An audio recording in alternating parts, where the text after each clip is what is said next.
Good morning, everyone, and welcome to Event Tech Live 2024 and the C-Vent Theatre for day 2. I'm going to be your MC today, Michael Newton. I am the head of account management at C-Vent. I want to give a quick shout out to the headline sponsors Choose to Rent, who are just over there, as well as my team, who are just over there. So if you do want to chat about any event tech things, feel free to pop along and say hello to them. So a couple of housekeeping items for today. We are going to be doing Q&A at the end of the session, and we're going to be using Pigeonhole. So what you can do is scan the QR code on the screen here and submit your questions. If you like somebody else's question, upvote it. If you're feeling a bit too lazy to type your own, jump on the back of somebody else's question. It's all good. If you are also collecting CPD points while you're here, the screen on the right on the way out, there is a QR code. You can scan that, and that will get you all sorted. But I'm not the one that you come to listen to. So if you have ever wondered how to leverage cutting-edge insights to elevate your events, which you probably have, here to talk to us about the neuroscience behind memorable events and innovative technology, please welcome to the stage the founder of Electroline Marketing, Lisa Schulteis.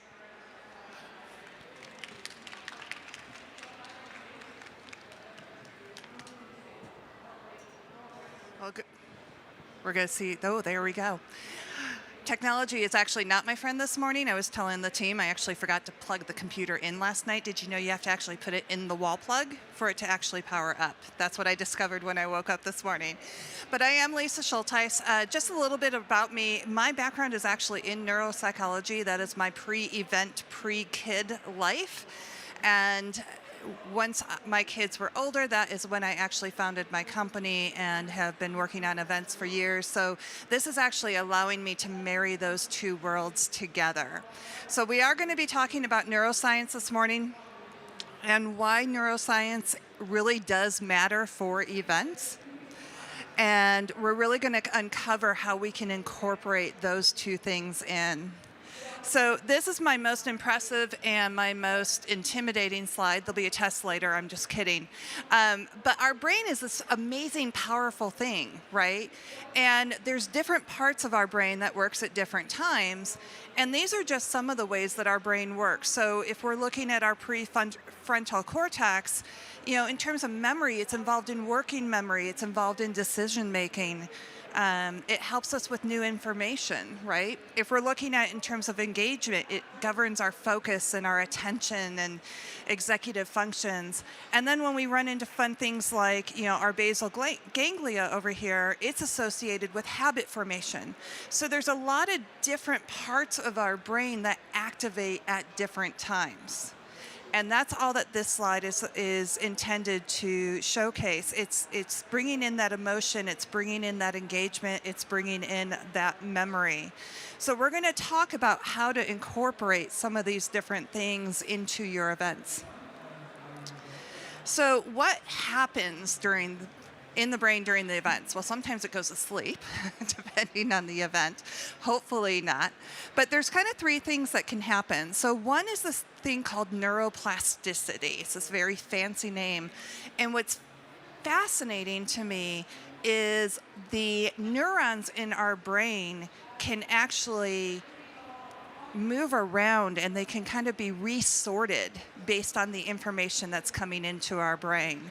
And so that's what neuroplasticity is. It's the brain's ability to reorganize that information. And it really is, it literally changes its physical structure, which is amazing. That we can actually sit there and say our neurons move around and they actually change their physical structure. So that's what neuroplasticity is.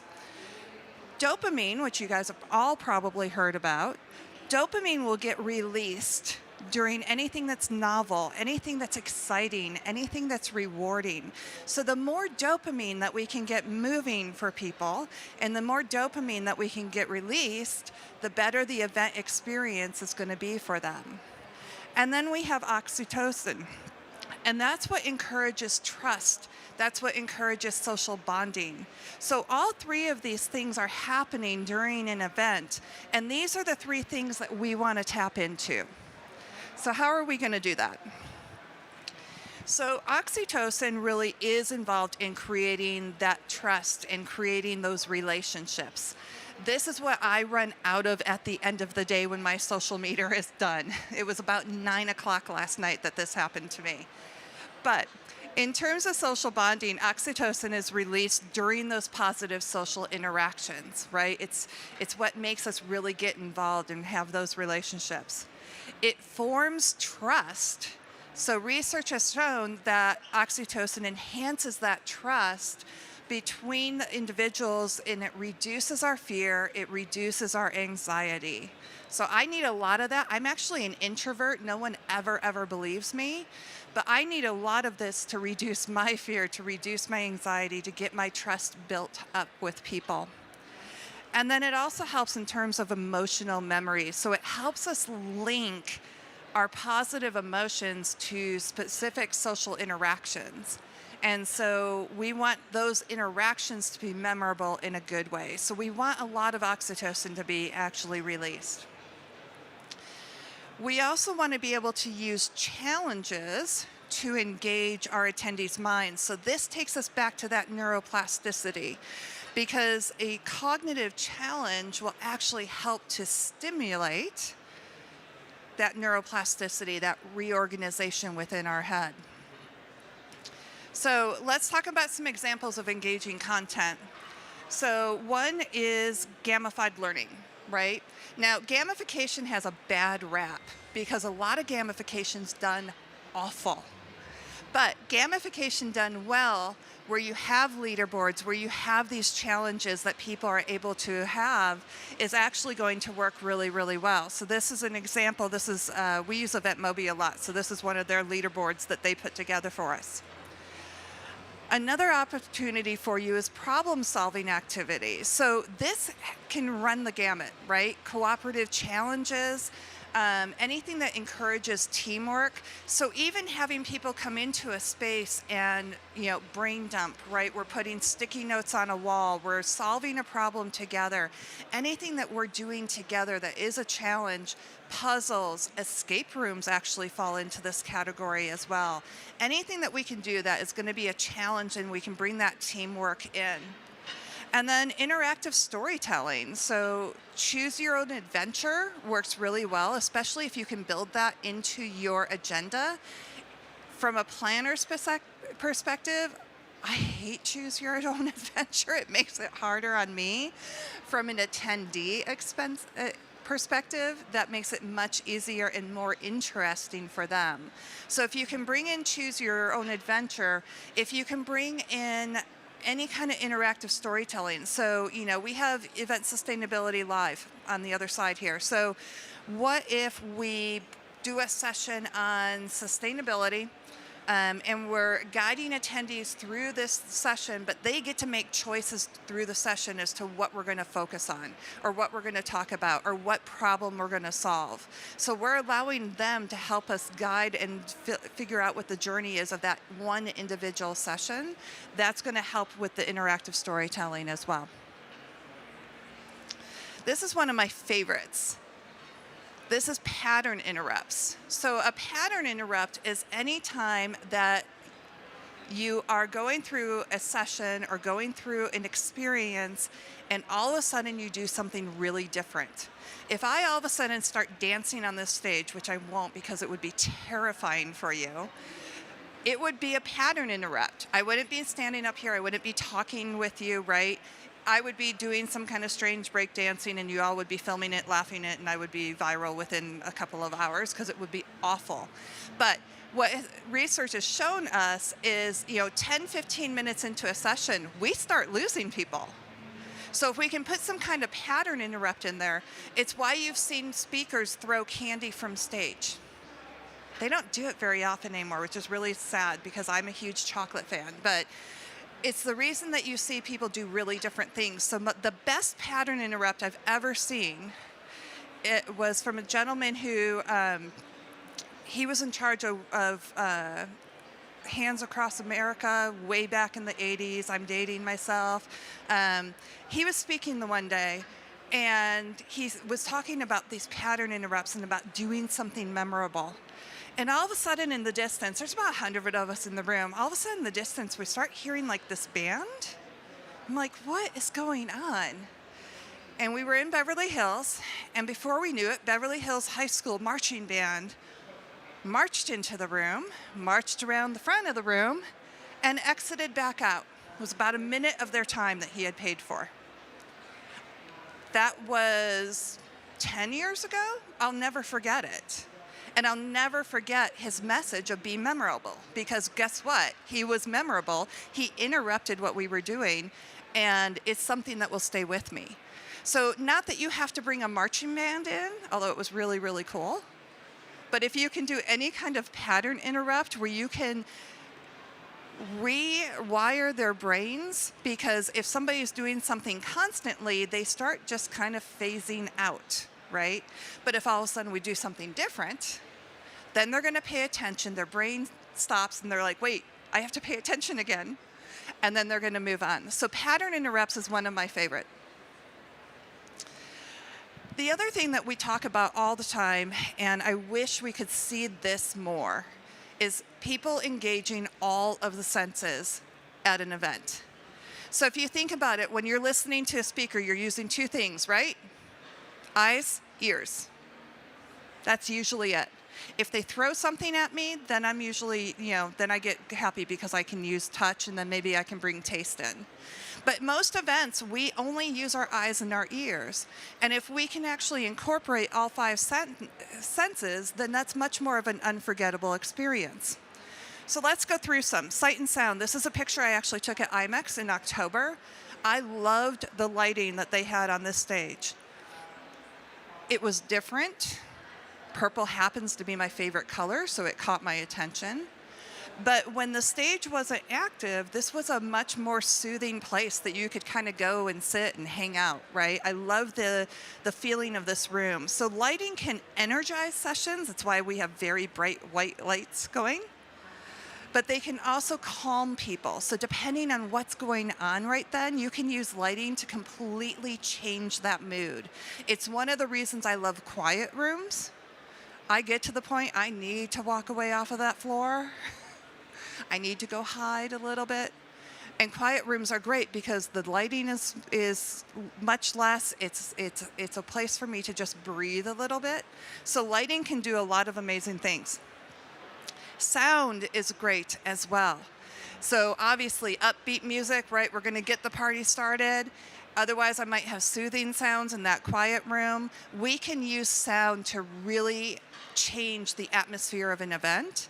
My one warning, I was on a podcast yesterday and he asked me what's the one thing that drives me crazy at events. It's sound. So if I'm actually going to a networking event where I'm actually supposed to talk to you, right, and we're building those relationships, and God bless the DJ, but the DJ has the sound so loud that I could be standing right in front of you and I still can't hear you without going like this, it's a horrible use of sound. So we have to be careful of how we bring sound in, but sound can be an incredible way to elevate a mood at an event. And then just an inclusivity tip, and that is what I just talked about, is just be careful with that sound. Be careful with how loud it is. There are people that are very, very sensitive to sound, and you want to make sure that you're not overpowering them. So just be careful with those sound levels to accommodate, any attendees that you have with sensitivities, or even just end of day. Sometimes you need it to get people moving and up, but sometimes you have to be really careful with it. All right, smell. So you can create a lot of emotional connections through smell. You can trigger memories really well with smell. That's always a good one as well. So a couple of things.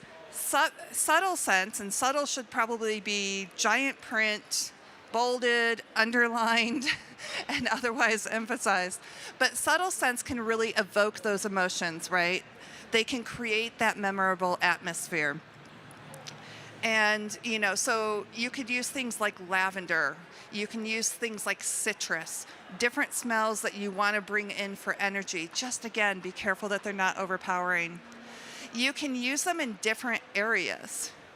So you can actually bring in scent in different areas. I was at an event where the women's bathroom was actually scented.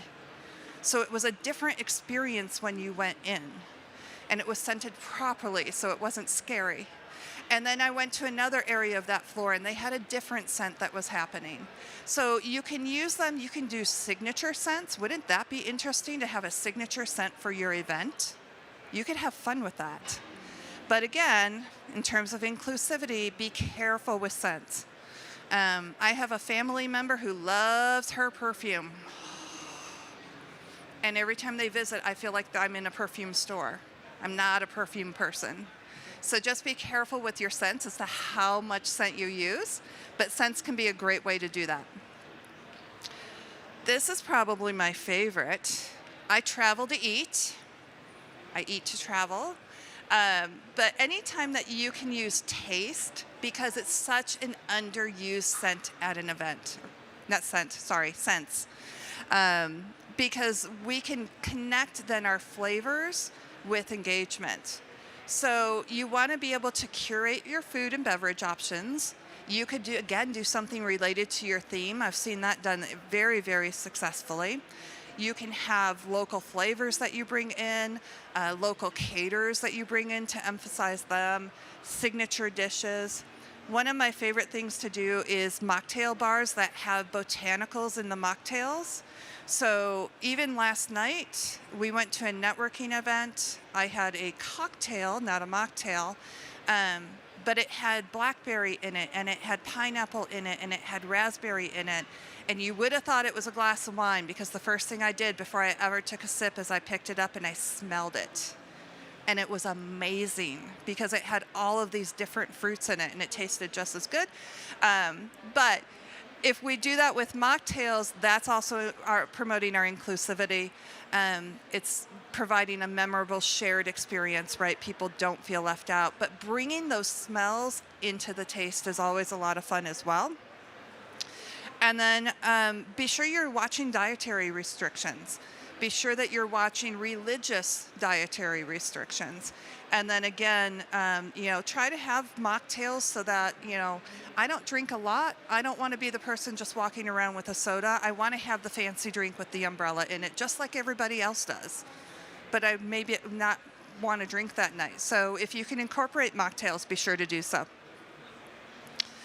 And then touch. So Isla's here. They're on the other side of the wall if you haven't seen them yet. This is their board from IMEX. And they had I believe it was a 5-question survey that they were asking at their booth. Now, they could have just asked it as a survey, walked up, said, here's my clipboard, can you please answer my questions?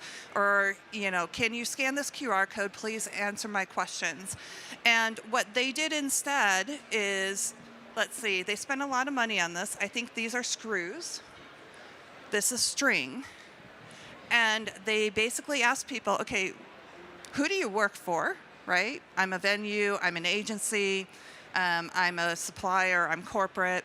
And then they started asking questions that they wanted to know about people's challenges with sustainability. And all you did is you started your string, and then you grabbed your string and you wrapped it around the next answer. And then you grabbed your string and you wrapped it around the next answer. So they actually provided a really tactile way to interact with their people, to get the answers to their survey in a much more interactive. If somebody walks up to me with a clipboard and says, will you answer my survey? My immediate answer is always no, right? If somebody walks up to me and says, hey, will you interact with our board? I'm going to be like, yeah, of course I will. Same 5 questions, just delivered in a different way. So people were able to sit there, interact with them. They were able to use materials that they could manipulate. And one of the cool things is, they got kind of the collective as well, right? So not only am I seeing what my answer is, but now I can see what everybody else is answering too. And with the different colors, you could actually track how many people who were venues, for example, in orange, were answering a question a certain way. So it was a really cool, simple, inexpensive way for them to interact with people, and it was amazing. And inclusivity-wise, using those tactile features, just make sure they're easy to access for people. Make sure that they're easy to interact with people. So make sure that, you have that for them too. And just another inclusivity, and this isn't necessarily related to neuroscience, but I was at an event a couple of months ago, And we were served lunch every day, which is amazing. You know, double-sided, walk down the wall, pick up your food. And they had high tables, and they then had the food up on these beautiful stands. So if you were standing and walking, it was great. Everything was about this level. We had 2 people in attendance who were in wheelchairs. They can't reach that, right? So we have to consider those things as well. We want to make sure that we are including everybody. And then we're going to talk about using technology to enhance your attendees' experience. There's a lot of tech people on this floor. There's a lot of technology that we can use. One of the things that we can do is engage with people, get that instant feedback, right? So a couple ways to do that. One is polling. You've seen us using Pigeonhole. We're about to use it here in just a second. So attendees can vote on session topics. Attendees can vote on what's going on in your session that day. We can also use live Q&A, so hosting real-time Q&A. I will tell you, if you're doing a hybrid event with both of these, make sure your virtual attendees are included.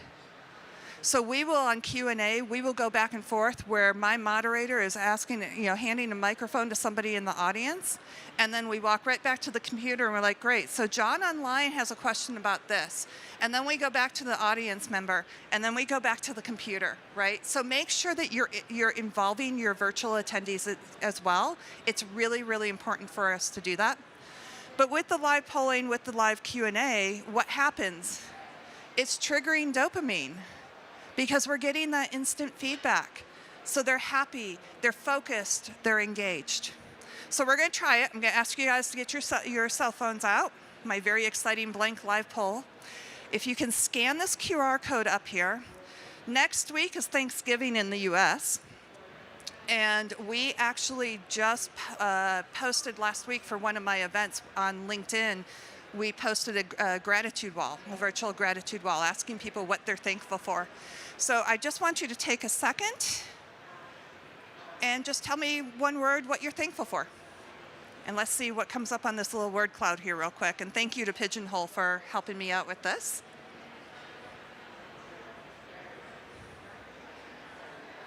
Family, breakfast. Yeah, I skipped breakfast. I'm a little jealous of that one. Hubby, social. Nope, snow. Ooh, I love to know who is thankful for snow.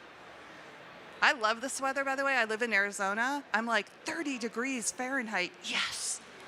Everybody thinks I'm crazy. Adventure, abundance, buffet, wine. My foodies are in the audience with me. Animals, colleagues, sun, chocolate. Thank you. It's getting smaller and I'm getting older.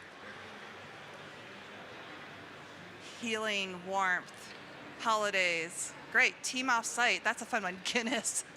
That was a great tour in Ireland, by the way. Your dog. Perfect. Cats. There we go. We had to have both of them. So polling is just a really, really easy way to get feedback from people. I did just a little fun one, right? You can do ones that are more serious. You can do things that if you're actually trying to gather data. But it is another way that resets people's brains. It helps to release that dopamine.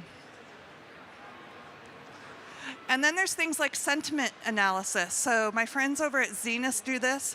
They can actually put a camera on the back of the stage. Don't worry, they didn't, because they're not here. But they can put a camera on the stage that actually is analyzing everybody's face in the audience to know whether I'm interesting or not. I always tell them I'm not sure if I want that report back.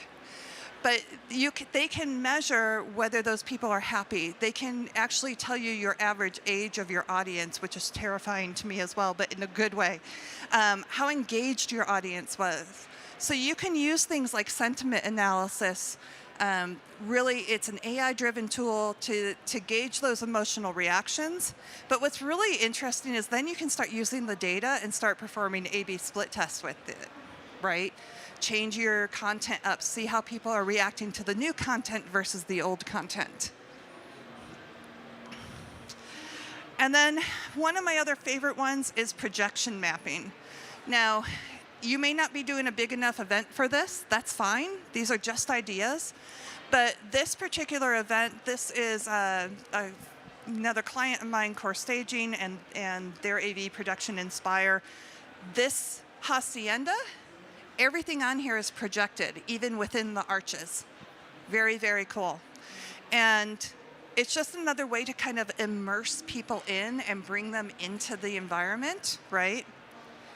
So this is the outdoor party that night. I really wish I was at this one because it looks like a lot of fun, right? They did projection mapping up on the front. They did projection mapping on the skulls. They did projection mapping on the floor. So some really cool things that they did. So you can use projection mapping for your event themes. You can use your projection mapping to tell a story. And you can also use it to be interactive. And then, of course, we have AR and VR. And AR and VR does not necessarily require you to wear the headset every time. There are people that are very, very averse to that. But it's an option. But here are some other ones as well. So you can do product launches. We had a client a few years ago. They did a product launch of a cell phone, and they were rotating a 3D version of their cell phone that people could interact with, right? You can do virtual tours or immersion. You know, think about like the Van Gogh experience. You can do virtual tours. So think if you're a DMC and you're taking people on virtual tours through a destination, and they get to experience it from the comfort of their home, and you can sell them on coming to that destination. And then again, that interactive storytelling, allowing those attendees to interact with your brand, tell them your brand's history, take them on that journey in a virtual environment. So a lot of different ways that you can do. I'm not sure if I really want to be surrounded by sharks, but it's entirely a possibility. And then again, with inclusivity, just provide clear tips on them. Let them know what to expect, right?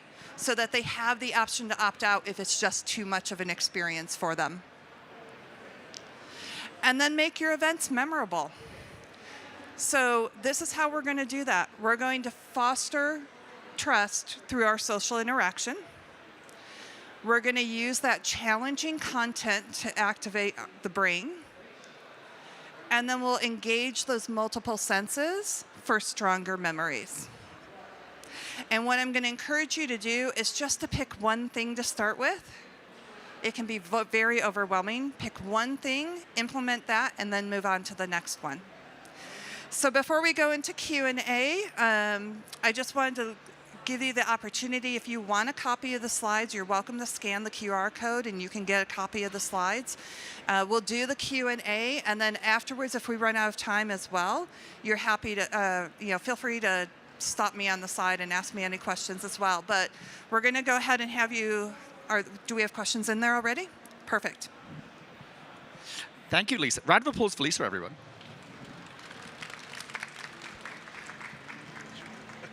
Okay, so we've got a few questions for you. So the first one is, what's your general advice for ensuring that gamification does not feel like a gimmick? As it does often. That could be like a whole session. Come next year for your session next year, right? So yeah, so one of the things that we do is we try to make it value-driven, right? So when gamification first came out, right, we used to get a lot of spammy gamification, right? You get 1 point for connecting with every single person with the app. Well, guess what? Everybody sent me messages that said, hi, so they could have their point, right? So we need to start doing things. We tend to do things like scavenger hunts. We'll do, if we're doing a virtual or a hybrid event, we'll actually do a scavenger hunt in the platform the week before to get them interested in the platform and to get them used to it. So we do scavenger hunts. We do things that, if I have a big event with exhibitors, instead of doing that manual passport that everybody stamps with their little stamp, we do unique codes for every exhibitors, and they have to go actually talk to the exhibitors before the exhibitors will give them their codes. So we try to make it value-driven for the attendees. We try to make it value-driven for our exhibitors. Yeah, I remember once I was at an event in Glasgow and they had like gamification. They had to go around and take photos and stuff like this, and it was a prize. Yes. I remember the person got a fruit basket, and she was like, I'm flying to Switzerland. I know. Yeah, you have to be careful what your prizes are, too. So she was like, do you want... So I got a free fruit basket because I was getting a train back to London, so I was healthy for the next week. Next question. I'm going to have to open this up. Tips on including neurodiverse attendees at hybrid events, ways to keep up engagement and make any measures put in for support usable by everyone. Yeah, that's fun too. That's like subject number 2 for a session. It's like 5 questions in I one know, as well. right? So with neurodivergent, we need to be very careful that we are including them. Communicating is very important, letting people know ahead of time. So whether we're doing hybrid, live, virtual, right? If I have a quiet room, I have to communicate that to people ahead of time, because otherwise it's going to be the most beautiful empty quiet room in the whole floor. If I'm doing something that's hybrid or virtual, we're going to look at the technology that we're using to make sure that it's very user-friendly. Not only for people who maybe are on the spectrum, but also for regular attendees as well. So we're going to do instructions about how chat works. We're going to do instructions about how polling or Q&A works. We're going to do instructions about how they can get to recordings, right? If they're done, they're done. So I want to be able to record every session, provide that information for them at a later date so that they have access to that when they're ready to have access to it. And when you start looking at that, when you start planning for people who are neurodivergent, you start realizing that you're actually planning for your regular attendees as well, because you're just making everybody's life better by making that plan. Completely agree. We've got one more question on here, but I want to see, does anybody on the floor have a question that they want to ask live? Ooh, that was a good pattern interrupt. You're welcome. I was listening. I'll give you a sec. We'll do the next question, then we'll see after the next question. Okay. You all have time to think. What is your ultimate top tip for event planners? Oh, beyond sleep. Bold question there. Yeah, no, my top tip for event planners is just take the time to plan, right? We all have the clients that call us, especially the virtual, are worse. I've had virtual events call me and say, hey, we're having an event in the week. Could you help us? Right? But even live events, we have a very large live event in 4 months that I'll stress about once I get back home. But just take the time to plan. Take the time to actually clear off the calendar for a couple of hours and just focus on what you need to focus on. We all get super busy. Somebody yesterday, I think it was Matt over at ESL, said event planners are like the spider in the middle of the web. And I was like, oh my God, you're right. Now I feel like the spider who's actually caught in the web. So just taking that time to focus, take that time to plan, and then you can really start moving forward. I love that analogy. Oh my gosh, it was so good. I'm stealing that. It was so good. Who was in that session? I see a couple of nodding heads, and he also had this picture of this, little kid toddler toy with like 6 little wedges that you fit in. And he's like, here's your vendors, here's your AV people, and you're in the center. And I was like, oh my God, you're right. Cool. Is anybody feeling brave? Yep. Oh, all the way at the back. Getting lots of steps in for today. Here we go. Okay. What's your name and where you're from? Hi, I'm Mel. I'm from a conservation charity. So the pattern interrupt thing was really interesting. If you do like a really outlandish pattern interrupt, like your marching band example, how do you bring people's attention back to what you're saying after that, and it's not just a load of people like, oh my God, that was amazing, no, I like a lot of noise? How do you bring people back to what you're saying? Yeah, so what you do is you have that pattern interrupt, and then what's really, really useful after that is to then ask questions and be like, well, how did that make you feel? What did you notice the most about it? What did you hate the most about it, right? And then they start thinking about what you did and why you did it, and that's a really good way to bring them right back into your story. Awesome, thank you. Yep. Okay, we got one. Anybody else feeling brave? Before I walk back. Really early in the morning. Oh, here we go. I'm going to pass the paper. Taking the headphones off, otherwise that's too much. Hello, I'm Sophie. I'm from Wildkind, which is a couple of little festivals. I was wondering, what you've covered is really, really interesting, obviously, from a producer side. Is this information something that you think people want to know? Like, do event attendees want to know this, or should it be more like discrete planning? Does that make sense? Yeah, it does. Yeah. And I think the answer, which is a horrible answer, is it depends, right? So there's going to be certain things that I want to be a surprise. So for example, that dinner that was projection mapped, I want that to be a surprise because I want them to walk in and be like, wow, right? Other things, so maybe mocktails, for example, that's something I probably want to communicate because I want to let people know, hey, regardless of whether you're drinking or not, we want you at this event, we want you at this networking, and we're going to make everybody feel the same, right? So I might not tell them why I'm doing it. I might. It depends on the particular target audience. But I will definitely communicate we are doing it, the what, and maybe the how.